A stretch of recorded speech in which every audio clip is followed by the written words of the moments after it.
Invité sport totalement consacré au foot ce soir, le Togolais Emmanuel Adebayor qui pose ses valises dans un club paraguayen. Nous irons aussi au Sénégal évoquer donc l'affaire de cet entraîneur de foot interpellé pour abus présumé sur mineur. Et puis on va évoquer Man City, Guardiola qui craint pour son poste en cas d'élimination du Real, par le Real en Champions League. C'est avec Michel Tapa. Bonsoir. Bonsoir Samuel, bonsoir à tous.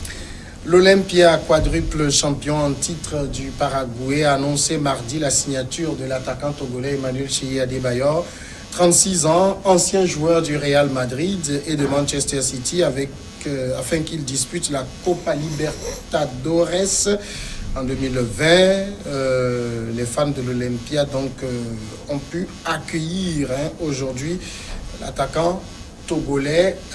On va dire que c'est une bonne affaire pour Adebayor. Oui, vous l'avez dit tout à l'heure, les fans ont pu accueillir Adebayor et surtout en pompe, il faut le préciser. Oui.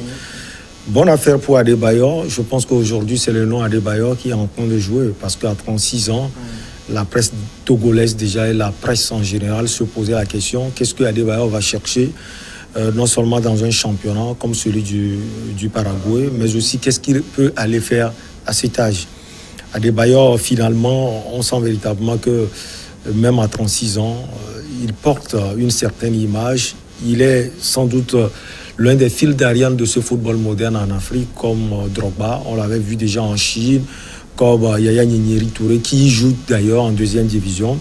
Donc Adebayor est parti là-bas, pas en vacances, puisque vous l'avez dit, c'est un club qui va jouer la Copa Libertadores, qui est l'équivalent, si on peut le dire, de la Ligue des champions africaine et de la Ligue des champions européenne. Ouais. Et donc le club Olympia FC a fait une bonne affaire sans doute en faisant venir quelqu'un qui a, si on peut le dire, la maestria du football moderne, qui a beaucoup bourlingué et qui surtout a de l'expérience. Il a joué au Real Madrid, qui n'est pas donné à n'importe qui, à Manchester City, à Tottenham, à Monaco. Ça, c'était le début, bien sûr. Mais aujourd'hui, pour le club, c'est une bonne affaire. Et pour Adebayor, sans doute la fin de sa carrière, même si on l'avait déjà dit en Turquie qu'Adebayor est parti pour jouer les dernières années de sa riche carrière. Depuis qu'il a résilié son contrat avec Kayserispor, il était sans club. Et donc pour lui, c'est le moment d'aller jouer un peu dans un championnat, point d'interrogation, au Paraguay. Mais on sent véritablement que ce n'est plus aujourd'hui la Chine, l'Inde, le Qatar et ces pays qu'on appelle pays exotiques qui attirent évidemment le football moderne. Il y a aussi l'Amérique latine. On sait que le Brésil a la tradition d'accueillir des joueurs talentueux parce que la plupart de ces joueurs partent du pays Oliverde. Mais on sent que le Paraguay aussi investit véritablement dans ce football moderne. Adebayor est sans doute l'effigie de ce club aujourd'hui Olympia FC. Quand on parle aussi de Yaya Touré comme prochain recrue, il faut le préciser, de ce championnat, pas forcément Olympia FC, parce que le président de Olympia l'a dit, nous avons des éléments au milieu du terrain, mais sans doute que Yaya Nyeri Touré va atterrir aussi au Paraguay. Ça veut dire que voilà, c'est aussi sans doute un coin d'attraction pour les joueurs. Alors, au niveau de l'Olympia, est-ce que la venue d'Adebayor, c'est pour eux une affaire en termes de jeu? On cherche quelqu'un, on veut équiper, c'est-à-dire une partie du terrain, ou simplement c'est le nom qu'on a acheté? Il y a les deux. Une affaire de jeu, on peut le comprendre, parce qu'Adebayor, il n'est pas enterré. La preuve, on ne peut pas mettre autant de sous pour quelqu'un qui peut-être ne peut pas non seulement récupérer, ne peut pas jouer, ne peut pas aussi marquer des buts. On a vu le dernier match de l'ancien capitaine du Togo, déjà au Bénin, où il a été l'homme du match. Il a montré véritablement qu'il a encore du répondant. Ce qui le lâche aujourd'hui, ce sont ses jambes. Et c'est normal à 36 ans. Maintenant, occuper le terrain, Adebayor va être sans doute la figure de proue d'une formation qui déjà est 4 fois consécutive champion là-bas au Paraguay. Ça veut dire que ce n'est pas une petite formation. Adebayor, il est déjà suivi par ses joueurs. Donc, il est là en tant que maître sur le terrain, même s'il ne sera pas forcément capitaine. Mais c'est quelqu'un qu'on verra comme, voilà, c'est quelqu'un qui a connu le football européen, un football de haut niveau. Et puis, la seconde zone, c'est que Adebayor, son nom parle déjà. On l'a déjà dit. Quand vous avez vu déjà porter les maillots de la Maison-Blanche, le Real Madrid. Ça veut dire que vous êtes un joueur qui a une dimension internationale, Adebayor l'est. Et donc, je pense que ça peut parler forcément pour lui dans cette formation de Olympia FC. Alors, on a vu aussi Adebayor au niveau de la Turquie, en tout cas pour son dernier club. Ça n'a pas trop bien marché. Lui-même, il pense véritablement qu'il a encore à donner. Oui, il pense qu'il a encore à donner. D'ailleurs, le choix du Paraguay, c'est un choix peut-être qu'il a choisi au forceps, ou bien qu'il a choisi parce qu'il n'a pas trouvé mieux ailleurs. Oui. On l'annonçait partout dans le vieux continent, en Angleterre, en France même, à Amiens et autres. On l'annonçait même en Série A italienne. Oui. Finalement, ça n'a jamais été concrétisé. Et donc, il a eu la proposition de Olympia FC. Pour revenir à votre question, c'est vrai qu'en Turquie, dans son dernier club, il pensait pouvoir encore donner, mais il y a eu aussi des problèmes financiers. Adebayor estimait que voilà, les dirigeants n'ont pas respecté le contrat, ils n'étaient pas payés, comme d'ailleurs tellement de joueurs là-bas en Turquie. Donc, il a préféré partir. Donc, pour lui, c'est un travail qui a été fait à moitié. Il voulait tellement donner à ce club. D'ailleurs, les premiers clubs qu'il a eu déjà à connaître dans ce championnat aussi qui est devenu riche, qui attire tellement d'anciens joueurs, de joueurs, de Brésiliens, d'Européens autres. Donc Adebayor se dit, j'ai encore tellement de choses à approuver. Donc il va sans doute l'apporter au Paraguay et en Amérique latine. Alors si Adebayor espère quand même rester au devant de la scène comme il a été quand il était au niveau européen, le Paraguay, ce n'est pas la destination qui peut encore lui donner ce grand nom d'Emmanuel Adebayor qu'on connaît, Man City, etc. Je pense qu'aujourd'hui, il n'a plus rien à prouver. Et d'ailleurs, moi, j'ai discuté avec un confrère, je lui dis, qu'est-ce que Adebayor a encore à prouver? Est-ce qu'on l'appelle toujours en équipe nationale du Togo? Non. Et dans ces conditions, il faut choisir un championnat peut-être exotique, même si le Paraguay ne l'est pas tellement pour le moment. Il faut, comme on le dit, les Ivoiriens le disent souvent, il faut s'enjailler. Il est en pleine joie, si on peut le dire. Il vit les derniers moments de sa riche carrière. Et donc, c'est un choix qu'il a préféré ici. Voilà, c'est pour l'argent aussi? Oui, c'est pour l'argent, je ne vais pas le nier. Il touchera 150 000 € par mois, c'est beaucoup. Et c'est beaucoup, c'est pour l'argent aussi, parce que le football moderne et le football d'aujourd'hui est basé sur le magot, sur l'argent. Donc, on ne peut quand même pas vouloir voyager, aller jouer dans un pays sans penser à l'argent. Donc, il y a eu aussi ce choix financier. Mais quand vous voyez déjà le salaire ou bien les salaires d'Adebayor, ça veut dire que voilà, il a véritablement régressé. Ce n'est pas ce qu'il touchait déjà à Manchester City, ni au Real Madrid, même en Turquie. Ça veut dire que voilà, il n'est pas tellement attaché à l'argent, même si l'argent compte. Il a signé pour 1 année, c'est ça? Il a signé pour 1 année. Il peut peut-être aller au-delà, même conquérir le Paraguay, même s'il quitte Olympia, pourquoi pas une autre formation là-bas au Paraguay, parce que ce n'est pas la seule formation, même si on nous la présente, Olympia FC, comme la meilleure là-bas au Paraguay.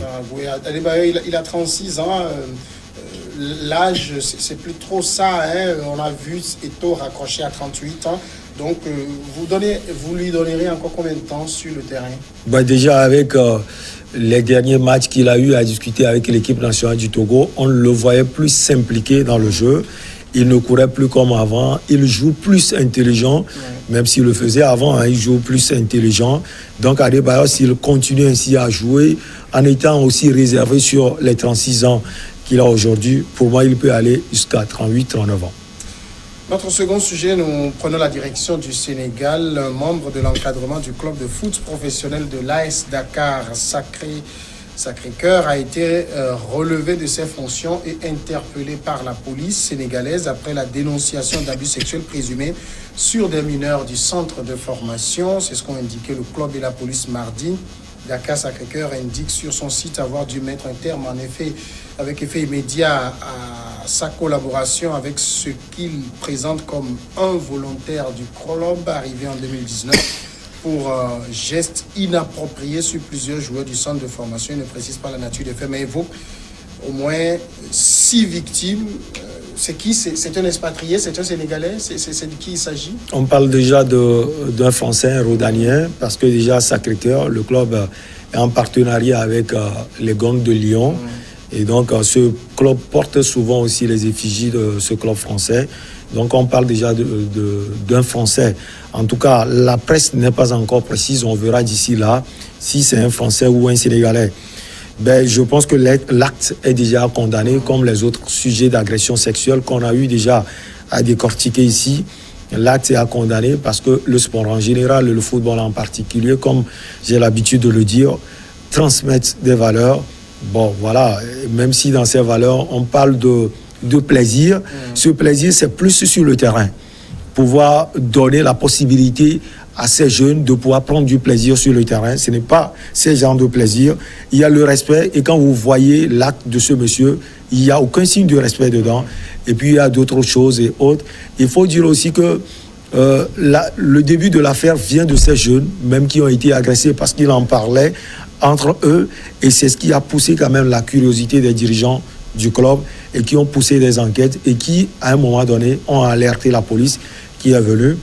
On verra véritablement parce que c'est une affaire à suivre. L'AS Dakar Sacré-Cœur, c'est quoi? C'est un centre de formation où les gens sont logés comme en internat, c'est ça? Oui, un centre de formation où les gens sont logés en internat et qui regroupe déjà plus de 105 jeunes.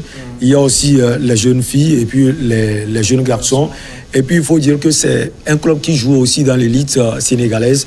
Donc, voilà, ça veut dire que c'est un club qui regroupe les normes même d'une formation de football. Parce que pour pouvoir avoir une équipe de ce nom, il faut non seulement avoir les structures de base, il faut aussi avoir les différentes catégories. Et donc, Sacré-Cœur a cela. Ce sont ces catégories qui alimentent l'équipe senior. Et donc, pour moi, un travail de titan, un travail de base est en train de se faire là-bas, au Sénégal, dans ce club précisément. Et quand déjà vous voyez l'affaire là, ce sont les dirigeants de ce club qui ont alerté la police. Ça veut dire que c'est un club qui ne badine pas avec les valeurs portées pour ce football. Et ici, en tout cas, l'enquête est à sa phase initiale, il faut le dire comme ça. Et donc, on en saura plus dans les jours à venir. Oui. Sur qui c'est d'abord, ses motivations et tout. Oui, on en saura puisque la police a déjà l'homme. Avec elle, on verra par rapport aux interrogations, les motivations. Et puis, ce sont des faits présumés. On verra véritablement si ces faits sont vérifiés ou pas. Mais parce que là, vous l'avez évoqué, ce sont les joueurs qui avaient une conversation entre eux. Oui. Et quand ils étaient partis au pôle médical, et les adultes ont entendu. Donc, on voit mal les enfants raconter n'importe quoi sur ce genre d'histoire. Surtout que c'est 6 victimes déjà. Et donc, si c'était une seule victime, on allait dire, voilà, peut-être que ce sont des petites histoires. Déjà 6 victimes, ça prouve que, voilà, à 70%, voire 80%, l'histoire est vérifiée. En tout cas, on va voir et sans doute on va revenir pour décortiquer cela. Manchester City, notre dernier sujet. Pep Guardiola craint de voir son poste d'entraîneur à Man City menacé en cas d'élimination en 8e de finale de la Ligue des Champions contre le Real Madrid, malgré les 5 trophées que l'équipe a remportés sous sa direction. Si on ne les bat pas, ok, le président ou le directeur sportif peut venir et dire ce n'est pas assez bon, on veut gagner la Ligue des Champions, on va vous virer. À imaginer le Catalan qui a encore 1 an de contrat au micro de Sky Sport, je ne sais pas. C'est arrivé de nombreuses fois et ça pourrait encore arriver. Vous avez déjà vu Pep Guardiola si dubitatif?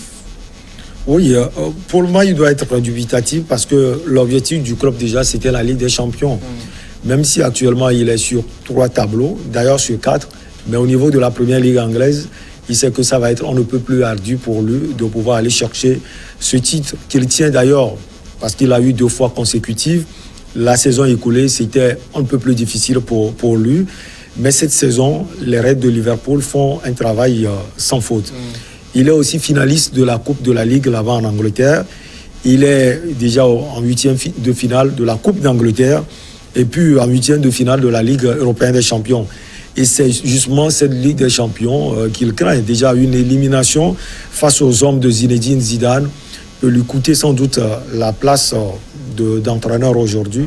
Ouais. Il est dubitatif parce qu'il a eu déjà à vivre cela au niveau du club de la Bavière, où quand il est arrivé là-bas, l'objectif assigné, c'était la Ligue des champions. Ouais. Parce que ça fait belle lurette que cette formation de la Bavière n'a plus remporté cette prestigieuse coupe là-bas dans le vieux continent. Mais le club a eu déjà gagné voilà, les championnats, la Bundesliga. Et quand Pep Guardiola est arrivé, il gagnait cette distinction, c'est-à-dire cette Bundesliga. Donc l'objectif primordial pour le club de la Bavière, c'était la Ligue des Champions. Il est parti à un moment donné parce qu'il n'est pas arrivé à le faire. Il est arrivé chez les Sky Blues. Déjà l'année écoulée, il a été éliminé en quart de finale par un rival, les Spurs de Tottenham, de Mauricio Pochettino. Et donc pour lui, c'était une banqueroute.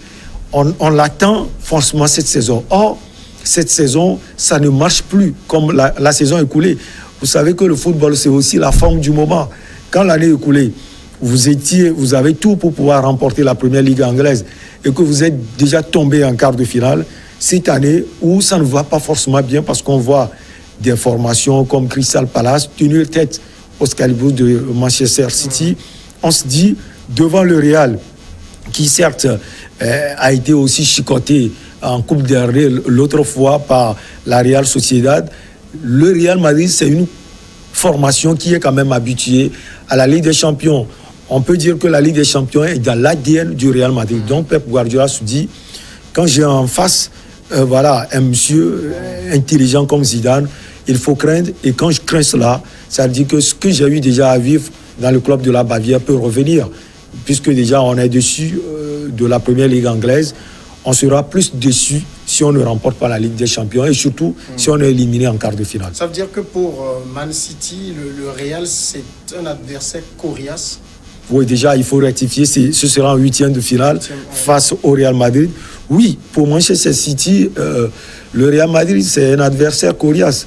Le Real Madrid, comme je l'ai dit, n'est plus à présenter. Le Real Madrid a remporté 3 fois consécutives la Ligue européenne des champions, même si l'an écoulé, le club de Madrid a été éliminé par l'Ajax d'Amsterdam. Quand Zidane est arrivé, c'est vrai qu'au début, ça a été un peu plus difficile, mais on voit que la touche Zidane est en train de renaître véritablement au Real Madrid parce que déjà Zidane et le Real Madrid sont leaders de la Liga Española. Et donc, les hommes de Zidane sont plus dans la peau aujourd'hui de Zidane. Ça va mieux, contrairement au début de la saison. Et donc, Pep Guardiola peut sans doute craindre. Mais Pep, il a quand même une belle histoire avec le club. Bon, on va oublier tout ça parce qu'il aura perdu une huitième de finale. Tout dépend. Vous savez, le football va vite. Le football est un sport aussi ingrat. On ne se préoccupe pas trop du passé. Vous pouvez tout gagner. Il y a de cela 3 ans. Mais si cette saison et les 2 saisons à venir, vous ne gagnez pas, on va vous remplacer. C'est comme Mauricio Pochettino qui a déjà fait une grande chose l'année écoulée, je l'ai déjà dit, en arrivant en finale de la Ligue européenne des champions. Cette saison, ça ne marche pas. Il est remplacé par un certain José Mourinho. Et donc, il a certes une histoire sacrée avec le club. Pep n'est plus à présenter avec son jeu fluide, mais si ça ne va pas forcément, et surtout, si ça ne rentre pas dans les objectifs du club, on peut le remplacer. Mais ça, c'est un discours. C'est sans doute un point de vue de l'Espagnol, du technicien espagnol. Ils peuvent, il faut le préciser, Pep et sa bande peuvent aussi gagner le Real Madrid parce qu'ils ont tous les atouts avec un goléador devant, Sergio Kun Agüero, des milieux de ce nom et puis une défense aguerrie pour ce genre de compétition. Ils peuvent aussi aller chercher une formation de Zidane qui, à domicile aussi, arrive quelquefois à tergiverser. Et donc, rien n'est perdu, mais il se projette sur l'avenir parce qu'il sait qu'il a en France non seulement un club légendaire, mais aussi un technicien intelligent. Cette manière de parler quand même de lui-même, de montrer que si ça ne va pas, je pourrais être viré, il parle pour se donner cette force de vaincre, ou bien il s'adresse aussi à ses joueurs comme ça? Oui, il peut, tout dépend, il s'adresse aussi à ses joueurs parce qu'il sait que même si certains joueurs sont partis, ça veut dire que la bande qui est restée, Pep Guardiola compte véritablement sur elle. Et donc, voilà, c'est cette bande qui va amener la victoire à Manchester en battant le Real Madrid. Donc, il s'adresse à eux pour véritablement décupler leur force face au Real Madrid. Parce que face à une formation de tel acabit, il faut transcender toute réalité qui va se présenter sur le chemin. Mais Pep Guardiola, sur un second plan, on le projette aussi, on l'annonce, ou bien on le voit aussi au FC Barcelone, un grand retour. Parce que le FC Barcelone connaît des problèmes d'entraîneur, même si Quique Setién est arrivé. Il a signé pour 6 mois, donc ça veut dire que forcément, ce n'est pas un projet à long terme. On va voir ce qu'il peut apporter au Barça. Et si ça marche, on peut continuer avec lui. Si ça ne marche pas, on va le laisser partir. Mais maintenant, s'il part, qui va arriver? Un ancien de la maison, Pep Guardiola, qui connaît tous les joueurs, qui connaît la maison et l'institution du FC Barcelone. Ça veut dire même s'il perdait ses huitièmes de finale, de toute façon, il aurait toujours un grand club qui le récupérerait. Il n'est plus à présenter, c'est un grand entraîneur qui a beaucoup montré ses preuves. Quand vous avez eu déjà à entraîner le FC Barcelone et à gagner des titres, à entraîner le club de la Bavière, le Bayern de Munich, à gagner des titres, à entraîner le Manchester City, je l'ai dit tout à l'heure, avec tous les tableaux sur lesquels il est, et à gagner des titres, ça veut dire qu'on ne peut pas aussi chômer dans le vieux continent. Même s'il quitte, pour moi, il va vite trouver du job. Si ce n'est pas le FC Barcelone, il peut trouver partout ailleurs. Michel Takpa, merci. C'est moi. La pause, le journal, les regards croisés après.